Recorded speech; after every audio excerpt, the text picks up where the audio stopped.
the Advent. Thanks for coming out tonight. We're going to have a very special evening together. Whether we're male or female, we're all communion together.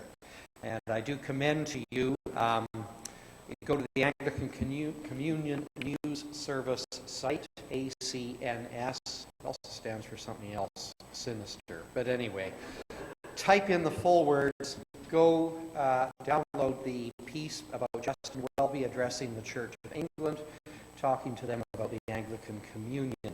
It's well worth a careful read, and it was just went up this morning. I welcome those in the room, and I welcome those from throughout our diocese who might be watching electronically. And I thank Craig Hebert from St. John the Divine in Victoria for coming tonight and making this technology available to us. We had a synod a few weeks ago, and we said communication was a priority. So we're testing new equipment tonight and a new way of communicating our programs throughout our diocese. Welcome, parishioners. Welcome those of you from other churches and maybe community members as well. As I said, we're part of a global communion. We participate economically in a global economy, and yet sometimes I think we don't work at our global community. And part of Terrie's sharing tonight, I think, will give us first-hand or I guess second-hand information in some situations, some instances of people's stories. If you're like me, you love biographies. You like going into the bookstore. And well, I remember two in my earlier years. One was A Postilion Struck by Lightning. Has anyone read that book? It's the story of Dirk Bogarde. It's fabulous. Has anyone read The Moon's a Balloon? That's the story of David Niven. Both men, but I mean, I'm a guy, and it was the 1970s. But, you know, there we are. People's stories are wonderful. And Terrie I describe as a keeper of stories for global Anglicans. In a moment of silence, let us savor this wonderful truth, this church of ours, which has fed us and nourished us, and probably at times frustrated and angered us. But let us be grateful for our ties globally.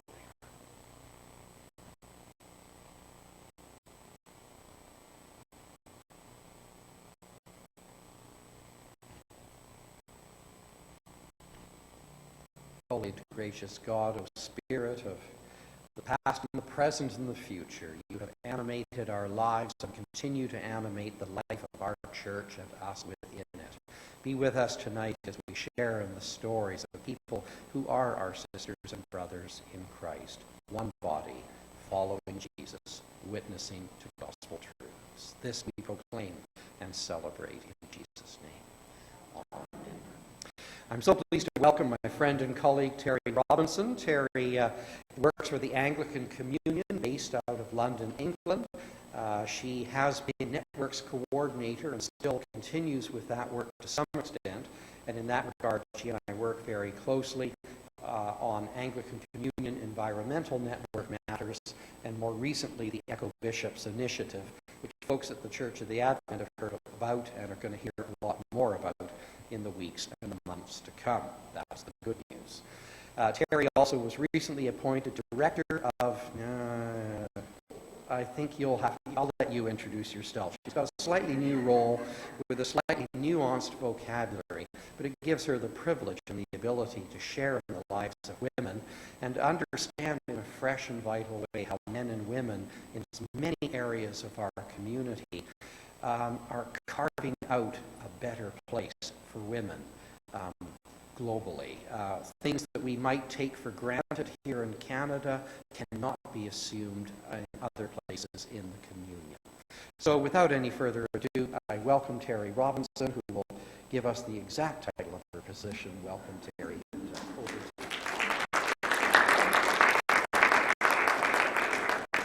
Well, thank you very, very much for having me. The title that Ken was grasping for is Director for Women in Church and Society.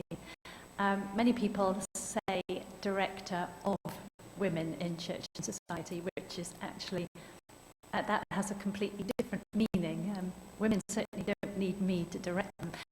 My role is wholly supportive. It's supportive of women out there in the communion, women and men, who are tackling issues which have a disproportionate impact on women, or anything around women's ministries as well, whether those ministries be lay or ordained. And we all have a ministry, don't we?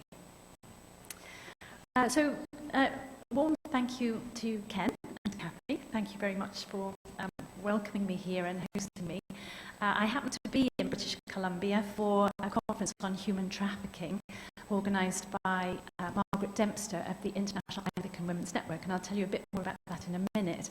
And so I mentioned to Ken that I was going to be here, and he said, oh, come down, come to the Church of the Advent. And so here I am, and it's really, really good to be here, so thank you.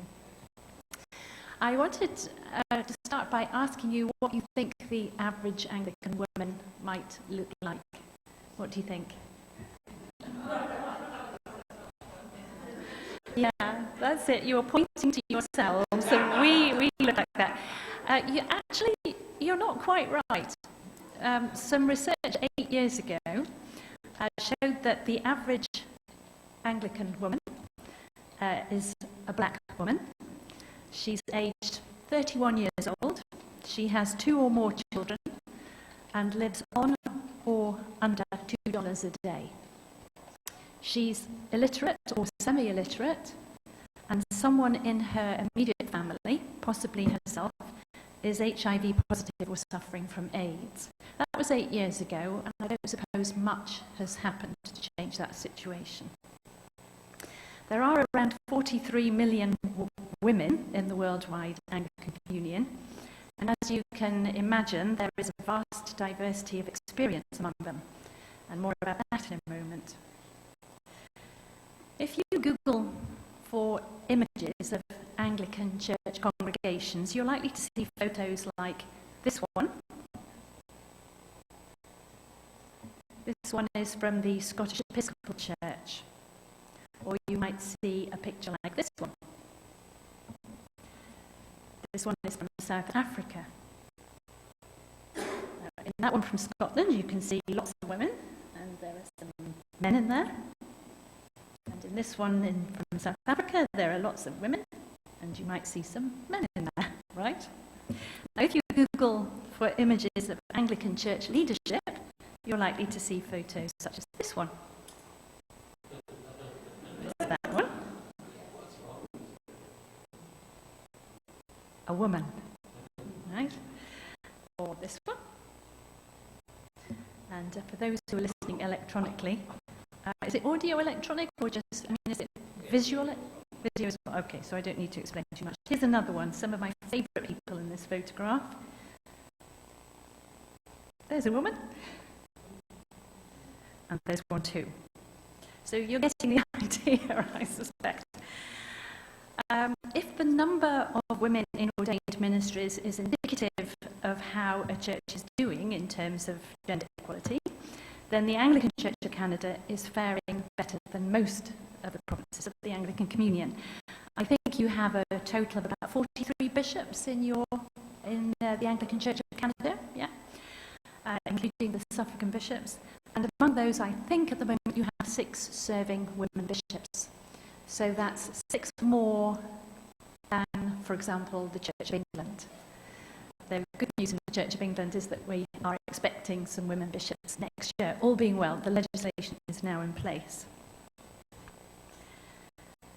Around the communion, within church structures and decision-making bodies and in ordained and other authorised ministries, there's no doubt that women are underrepresented, and there's generally speaking, little by way of investment, financial or otherwise, in redressing this in any intentional way. There are good things happening, but there's still a very, very long way to go. However, Anglican women are taking leadership roles around the communion in so many different ways. Their voices may not always reach the decision makers in our churches, but their ministries go on.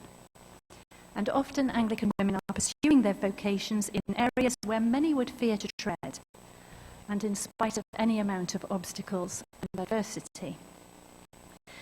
And to illustrate this, I'd like to introduce you to just a few Anglican women around the communion whose lives and ministries have been shaped by their particular context, and who I think are an inspiration to us all.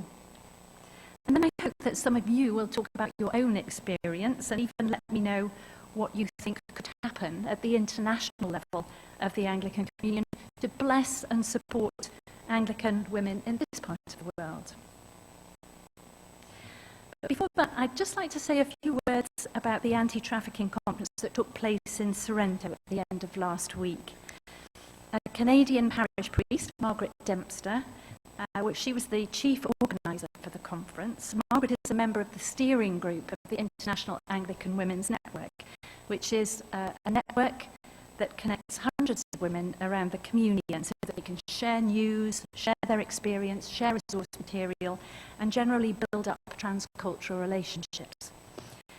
And knowing that human trafficking for domestic labour and for the sex trade is a significant issue for Canada, as it is for so many countries around the world, Margaret decided to gather together a range of speakers who could talk from their experience, along with clergy parishioners and other interested people who would like to do something about human trafficking but aren't quite sure what to do. And the conference went very well. It really did go very well. Glendine Grant, the mother of Jessie Foster, who was trafficked into the sex trade, she ended up in Las Vegas and disappeared abruptly in 2006. Glendine spoke about the journey she's been on and is still on, hopefully to find her daughter, Jessie, but at least to find answers as to what happened to her. And Sister Nancy Brown talked about her work at Covenant House in Vancouver. Is that a ministry that you're aware of? Yeah. I think she's the pastoral counsellor to young people there, young people who are homeless and often suffering from mental health issues or addictions. And Sister Nancy was awarded the Order of British Columbia a couple of years ago in recognition of her dedication to women, homeless youth and young people at risk for human trafficking and sexual exploitation. And then Corporal Jassy Bindra, who's human trafficking coordinator for the British Columbia Division of the Royal Canadian Mounted Police. She spoke to the meeting, and she emphasised the importance of knowing the indicators that identify human trafficking victims. Often that's something that's got to happen at community level, and since there are churches up and down the country in local communities, we are community-based organisations, if you like, then we clearly have the potential to play a part here. And then I spoke myself about how the intentions of the conference, which were basically about awareness raising, sharing knowledge and building capacity, how those things fit in with an emerging movement in the Anglican Communion globally to prevent and end human trafficking and modern-day slavery. It's important that we shouldn't be overwhelmed by the scale of the problem, and joining with others locally and more broadly will make things easier. We'll go further together. Joyce Smith, MP, was there also. She talked about her own perspectives on human trafficking and her own hopes for the newly passed Bill C-36, which criminalises the buying rather than the selling of sex. I know that that bill has been controversial, including among Canadian Anglicans, and so we'll have to see maybe in 5 years what impact that bill has had. So if that's an area that interests you, I've included some information about some very accessible resources that might help you begin to think about awareness raising and so on around human trafficking and slavery. That's in a handout which is at the back of the room, so perhaps you'd like to pick one up on your way out. Now, on to some of our sisters in other parts of the communion. I forgot to show you this slide. This is some more Anglican church leaders, and what interested me about this photo is this. Darth Vader is there. That's a weird one, isn't it? Right, this is Mugisa Isingoma. Mugisa is married to the Archbishop of the Anglican Church of Congo. She's the Mothers Union provincial president, and she's also the provincial link for the international, and you no doubt know, has seen years of civil conflict with extreme violence. And sexual violence is a legacy of conflict is one of the critical challenges now faced by the people of Congo, by the government, by the churches there. A report in 2013 stated that on average 1,152 women and girls are raped every day in the Democratic Republic of Congo. That's 48 every hour. Tens of thousands of children have been recruited as soldiers over the past years. And when and if these children return to their homes, they're no longer the cuddly children they once were. And they are often rejected by their communities. So there's a huge amount of work to be done to reintegrate these young people. Gbz is very clear that churches have a huge part to play in caring for survivors of rape and children traumatized by their experience. She knows that church leaders can influence behavior, mobilize action, and facilitate community-based approaches to solving problems.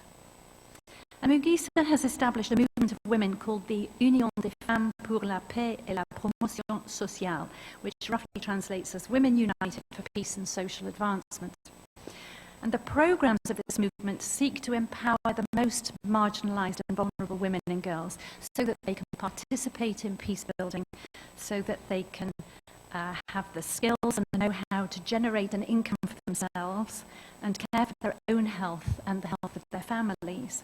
And lives have been rebuilt. As Gbz puts it, many women and girls have regained their esprit de vivre. This is Erika in Dirias. Erika looks after the women's desk at the Diocese of Lahore in the Church of Pakistan.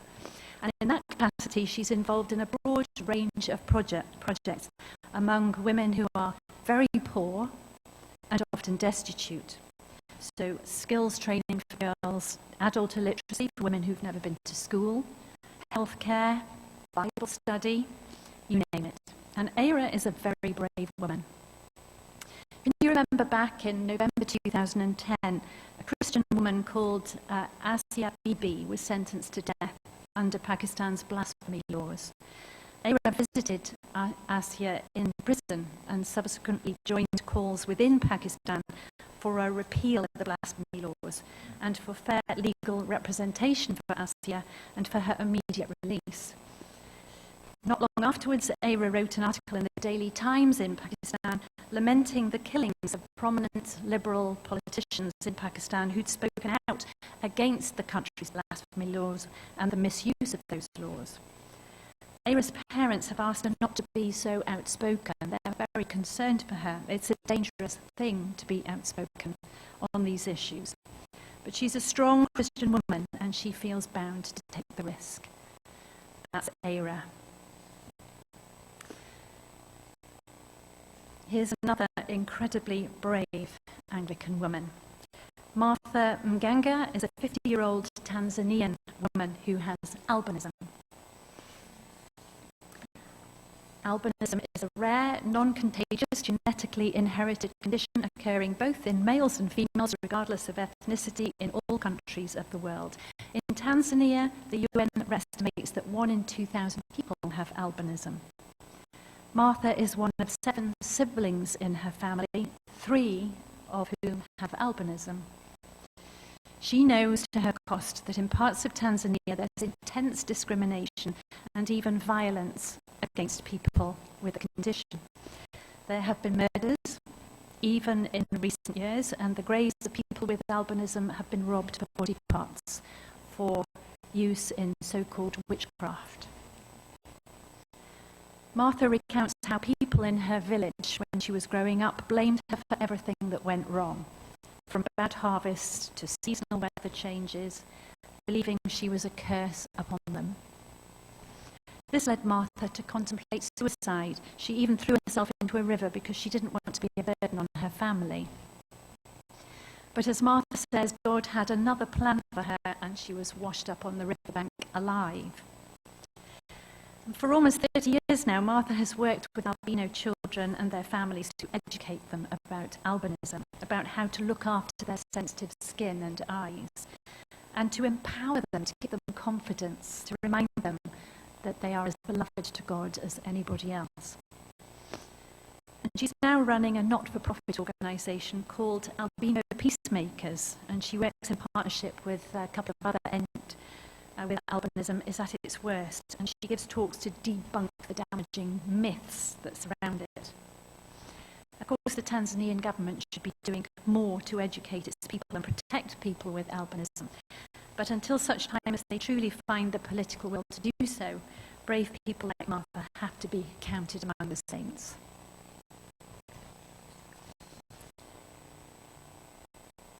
Here's a determined and inspirational Anglican woman in a very different context.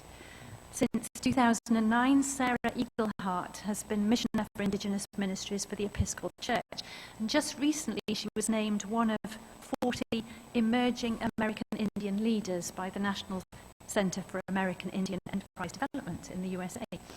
And that award recognizes conspicuous leadership, initiative, and dedication, and recognizes significant contributions to the community. Sarah is a member of the Oglala Sioux tribe of South Dakota, and she was raised on the Pine Ridge Reservation. And she's brought a huge amount of energy to advocacy and to empowering Indigenous leadership in the church, not least the participation and leadership of Indigenous women.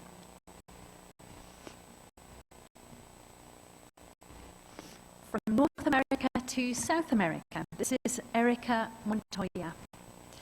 Erika works for Communion Peru, which is the social development wing of the Anglican Diocese of Peru. Her work takes her into the shanty towns and among the most poverty-stricken families in Peru. The lack of birth registration is a major issue in Peru, as in so many other countries in the global south, and no birth certificate means that children may not have access to healthcare or education, or not easily so. They may not be able to take state school exams or even attend school in the first place. Adults without a birth certificate may not be able to get a driving license or work in the formal sector or vote in government elections. In this photo, you can see Erika with an elderly woman who lives in one of the informal settlements that have sprung up outside the capital city of Lima. This woman needed medication and was also at a stage where she needed sheltered accommodation because she couldn't look after herself anymore. But without a birth certificate, without ID, she had access to neither of these things. So Erika got to work, contacted the state registrar, helped the woman to fill in forms and so on, and eventually got her birth certificate that she needed and the medication and appropriate accommodation. This is a translation of an email message that Erika recently shared with the International Anglican Women's Network through their mailing list. Peru is very cold at the moment. The poorest households are suffering because their houses are made of cardboard, plastic and wood. Everything is very damp, and there's lots of sickness among the children, such as asthma and bronchitis. We had to take some girls into care because they didn't have the care of their mother. There's a lot of violence in my country. Women, girls, and people with mental illness suffer most. I know whole families where almost all have a mental illness. The country doesn't provide help much for it. Please pray that God will give me and my family strength to help others. I have ambitions to study, but I cannot because of the cost. Though exhausted and distressed by bad and unjust people, I'm still doing the work of Christ. That's Erika.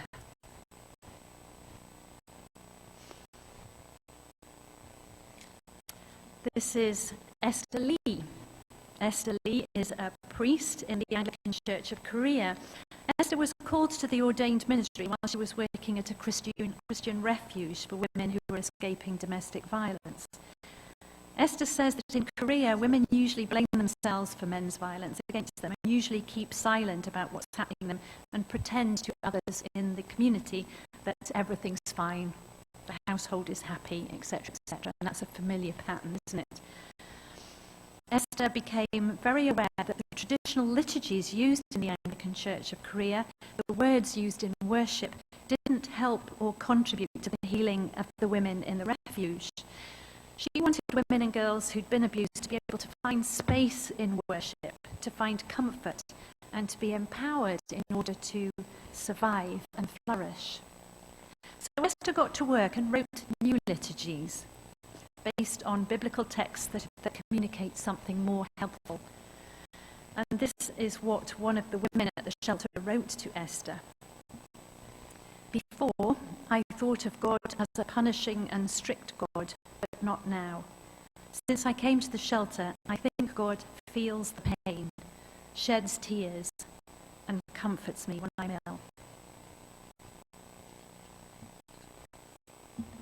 I expect Esther has been a thorn in the flesh at times of the, of the establishment, but there we are. Look at her face. She's a happy woman.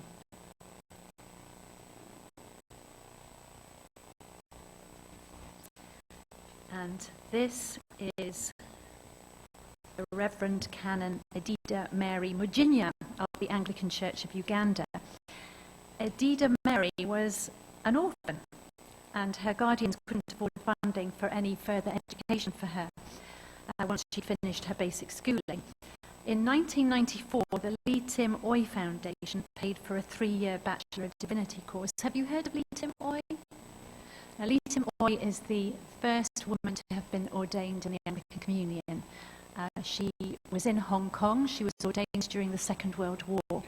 The times were very difficult. There was a great need for pastoral care, and there was a scarcity of priests. And so the bishop, needs must, ordained Lee Tim Oy, who was already a very dedicated and faithful pastoral worker.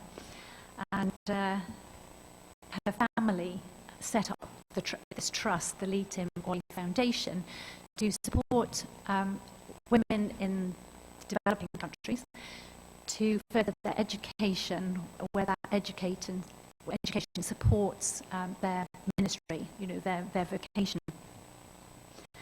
So the Lee Tim Oy Foundation paid for a 3-year Bachelor of Divinity course for Edith Mary, and this proved to be a springboard for her. She really took off after that, and now through her own efforts, she's gained a master's degree and a PhD from Makerere University in Uganda, and at the moment she's acting principal of the new West Ankole Diocesan University, which already has 1,000 students, so she's got her work cut out for her. But she's up to it. She said to me that she's tired, but she's still doing it. As one of the first daughters of Lee Tim Oy, Edith Mary recently preached at a service in London to mark the 70th anniversary of Lee Tim Oy's ordination. I know you had celebrations in Canada too for that anniversary. So,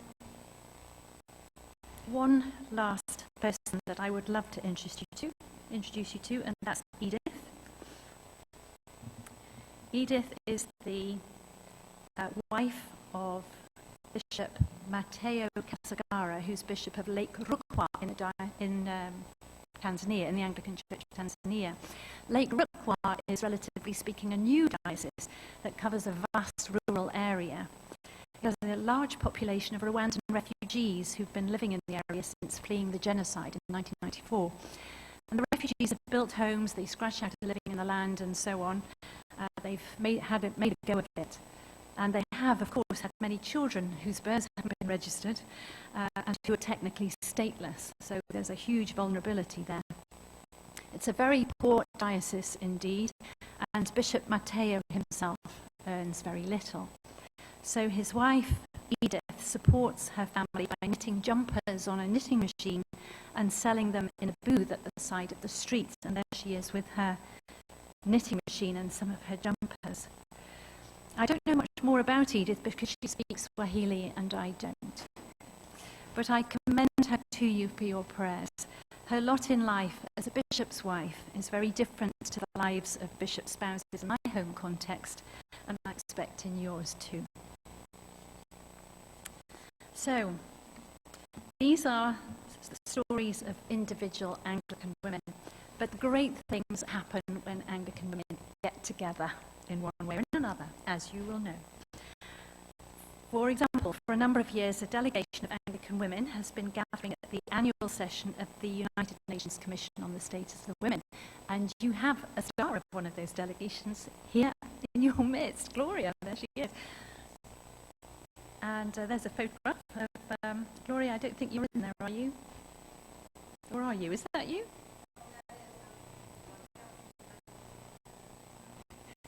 There you are, you see. We have the evidence.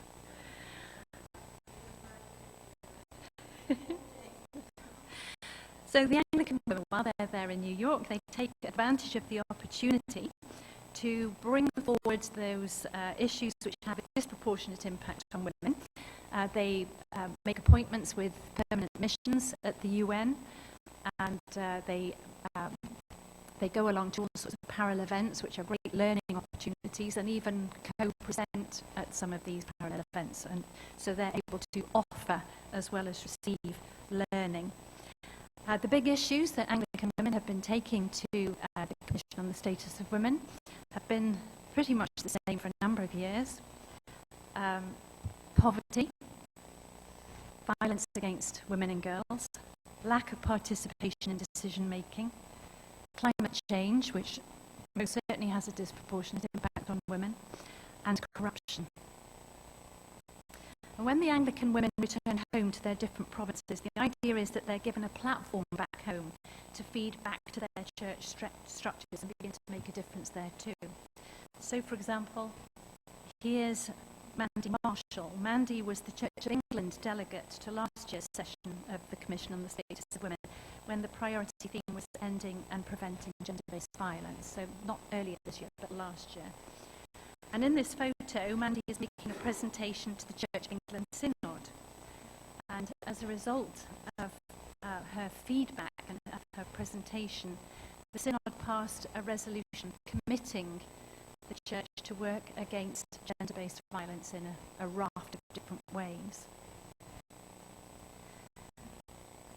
For the International Anglican Women's Network and the International Anglican Family Network, gender-based violence has been a particular focus for the past few years. And thanks to their networking and their reports to the international leadership structures of the Anglican Communion, we now have some very strong resolutions in place from the Anglican Consultative Council, one of those mechanisms that keeps us together as a communion. Resolutions regarding gender-based and domestic violence and human trafficking too.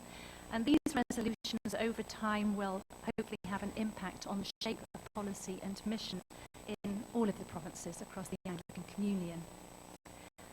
The primates, that is the lead archbishops of the provinces, when they last got together in 2011, they listened to some input on violence against women from among themselves, and then they let me in to talk to them.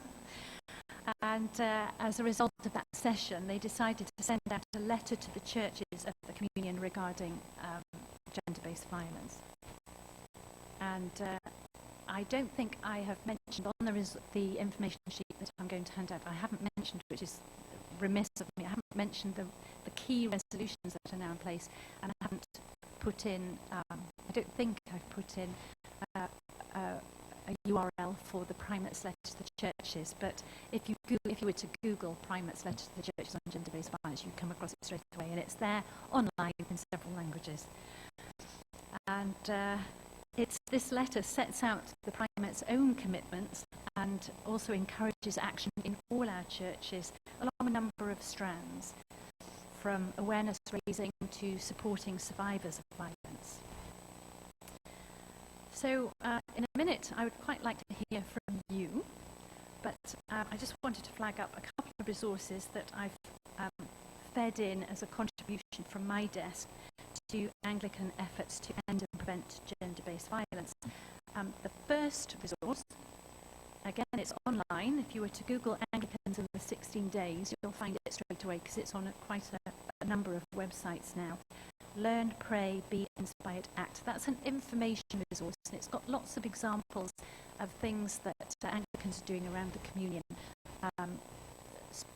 not least during the 16 days. Do you know what I'm talking about when I talk about the 16 days? This begins on 25th of November, so that's very soon, ends on 10th of December, and it's an opportunity, it's a focus for activism and whatever around violence against women and girls. That's its idea. and more churches are beginning to mark this in some way. And then this is a video which went out with a press release just a couple of weeks ago. I wanted to find a way of bringing men's voices, particularly Anglican church leaders, men in leadership positions, to gather these voices together to speak out in solidarity with women. And I got in touch with 10 church leaders around the Communion and asked if they would take part in this project, if they would allow themselves to be filmed locally, send me their video files, and then I would compile a very short video to send out. And the responses were immediate. None of them hesitated at all. But they were all so good about getting themselves filmed locally and making sure the files got to me. So I'm very grateful to them. And as a parting shot before we talk, can I show the video? It only lasts 2.5 minutes, so we keep moving on.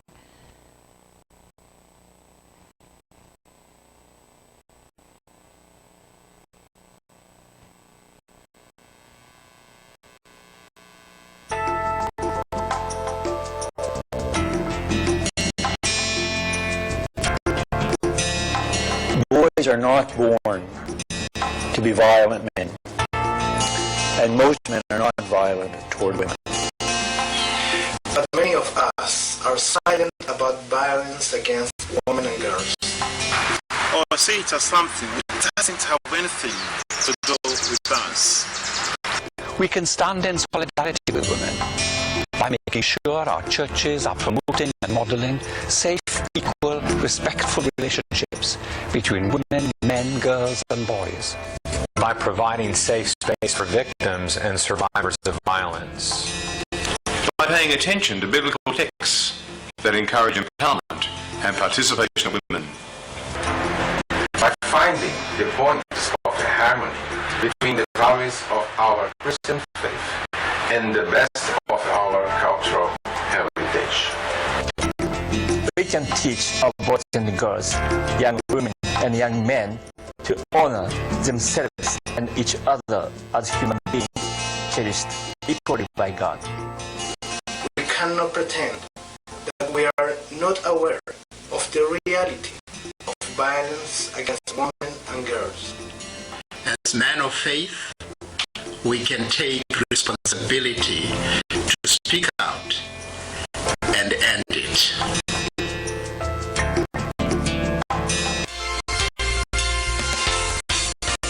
Anglicans ending gender-based violence. Anglicans ending gender-based violence. And in the language of atonement, Faganata ka toa, I hope offer. Mpingo wa Anglikani ukulimbikisa zotesa nkhanza zapakati pa amai ya bango. Mae'n angenreidiol yn bod yn yr eglwys Anglicanaidd yn siarad yn erbyn pobl sydd yn treisio merched a menywod. 世界にする者たちが現代に基づく暴力を終わらせます。Anglicans end GBV.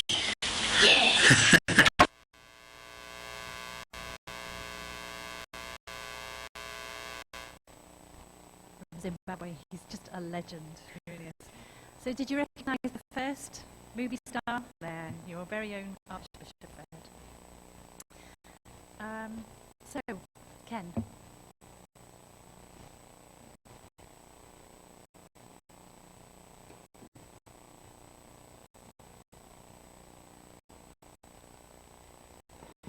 So we have some time to interact together, and as I said to Terrie, I didn't want her to leave here without getting an impression of the experience of women in our own diocese and in the communities in which we live and work. So I did ask a few people to consider sharing a little bit, and some got sick and some forgot and whatever. So it's in the room here, the experience of women, and I invite your sharing. I mean, what's it like to be an Anglican woman in this diocese on these islands, Vancouver Island and all the Gulf Islands, and what's your experience like, and what do you see in your community? Certainly here in Canada, we live in the post-Giangameshi world, and the whole issue of harassment, sexual violence in all sorts of forms is a common discussion around the water coolers these days. And while these events are horrific, many people have found their voice in recent weeks, and for that I think we can be grateful. But there is so much more work to be done. I just wonder what it's like. I don't know if Jill Harris made it. Is Jill here? Okay, yeah, because she had some experiences in relation to being a First Nations woman and preparing for ordination, and she's nearing the end of that journey and will probably be ordained in the foreseeable future. These decisions are not left to me, however. What would you like to share? How would you tell Terrie, identify for Terrie, the experience of women here? So what do you celebrate? Yeah. What can you be thankful for? Yeah. And I will ask that you use the microphone so that folks watching online can hear you as well. Barbara, have you got anything to share? Not put you on the spot, but I just did. Thanks. Well, I came to the island in 1969, and I have been blessed always to have been in a family situation where women were equal. And so my own life experience, it took me a long time to hear that other women weren't as blessed as I had been. And one of the first things when I began working with the Anglican Church women on this diocese, there had been a woman in the Cowichan Valley who brought to our attention that the age of young girls on the street had reached down to 11 and 12. And it was about the 81 or 82. And as a body, we blitzed our communities to help break the silence. And there were a number of workshops, both diocesan-led for men and women, to break the silence. That was the first one. And I would say that we've been blessed that way, that we've been able to work together as women and men in this diocese to do that. And you've probably met Marion Little, who took to the ACC the initiative to get all the churches on board. And as Anglican Church women here, we were able to help financially to send her to that, as well as to the UN conference and Glory as well. Currently, we support Patricia Crossley, who's working in Uganda, in the Mendesa diocese. I'm looking at you, Ken, because I'm not sure I'm saying the right diocese. But they go down, she and her husband go down for half the year, and the bishop of that diocese has had her lead for the past 3 years training sessions to help the ministers and priests to be very aware of what to watch for and how their own behaviors can change. And so for 3 years, we've supported the financial to bring all of those priests together. And so that's where we've been working as women in this diocese. Anyone else? You don't need to come up front either.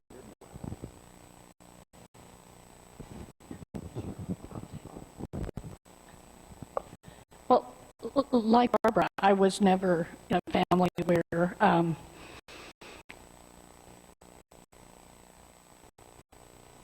he said I didn't have to come to the front, so.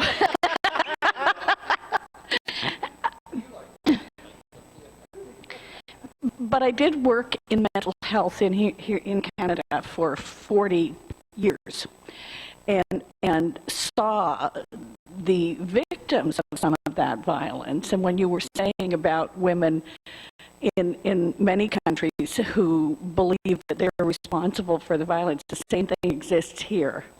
I have had more than one conversation with coworkers who have said to me, why would this person go back to this situation? And often we were stuck letting the person go back to the situation at that point.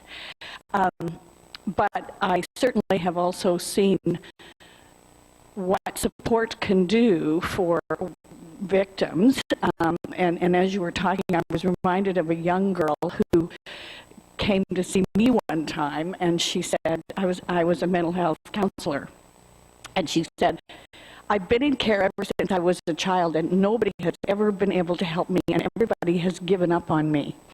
And I said to her, well, I've been in this business longer than you've been alive, and I haven't given up on anybody yet, and I don't plan to start with you. And I have to say that this girl went on and made a positive life for herself, and I keep thinking about what the potential might have been without the support that I was able to give her. That's one that sticks in my mind over the 40 years. But also, when Barbara was talking about training, we have been working fairly diligently here in this diocese to do safe church training, where we're endeavoring to get to as many of our parishioners and priests as possible to talk about what that means. And it's interesting to hear how some people don't see that it has any meaning for them until they hear it. And then they go, oh.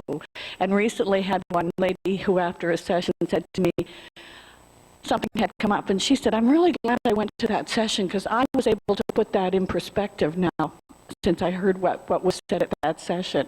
So I think it's getting out there.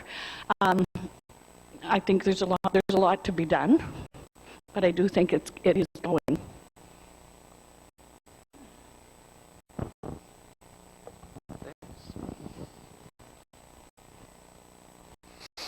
Everybody's looking to avoid my gaze. Gloria, do you want to share a few thoughts? You don't have to. Celebration. Well, Barb thinks I should talk about the White Ribbon Campaign.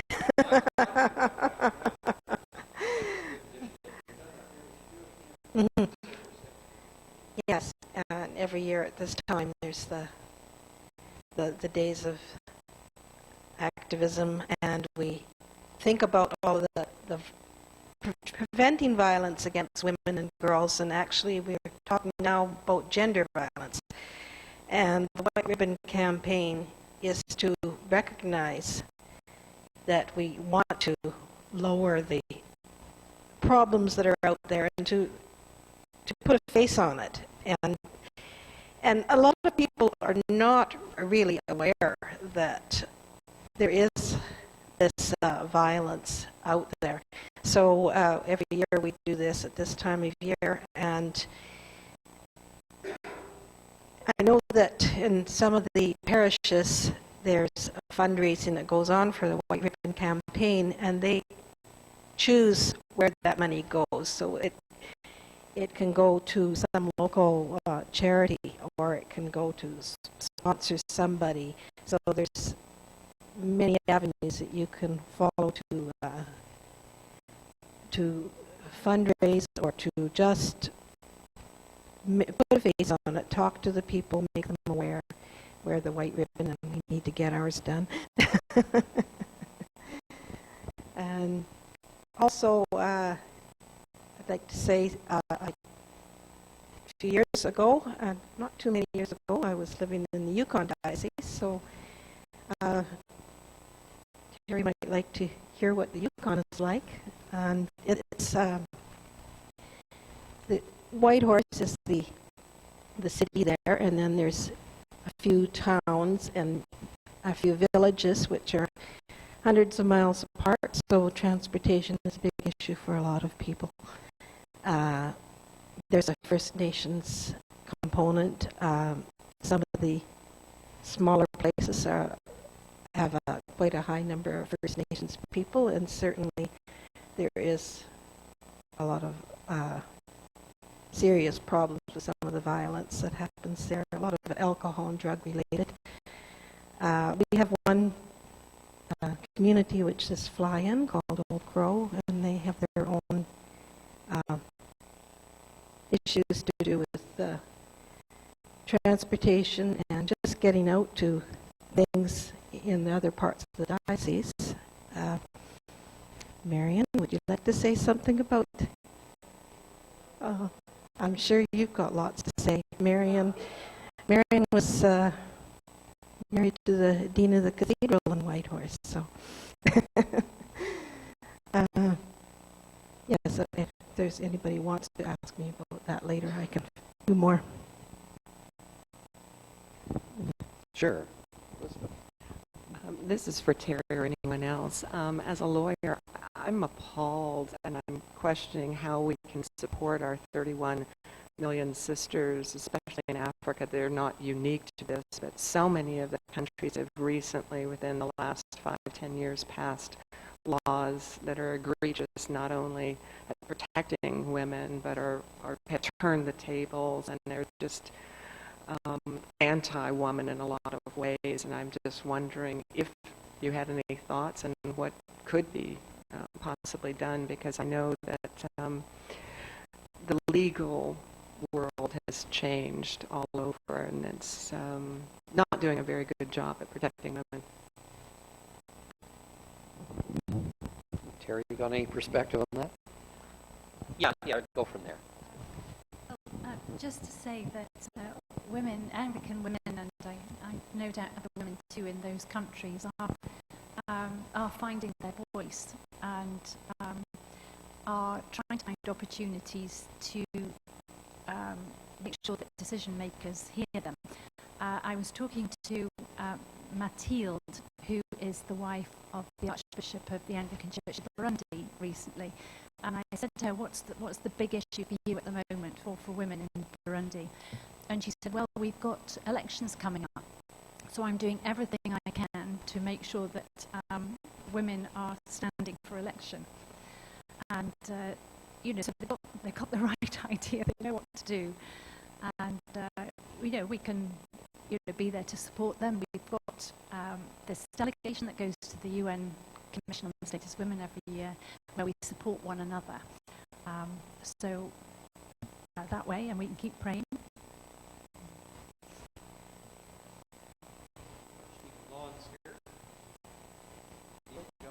Here, testing 1, 2, 3. We had an interesting conversation at Synod Lawn, and I don't know if you can give us a connection with Aboriginal neighbours too.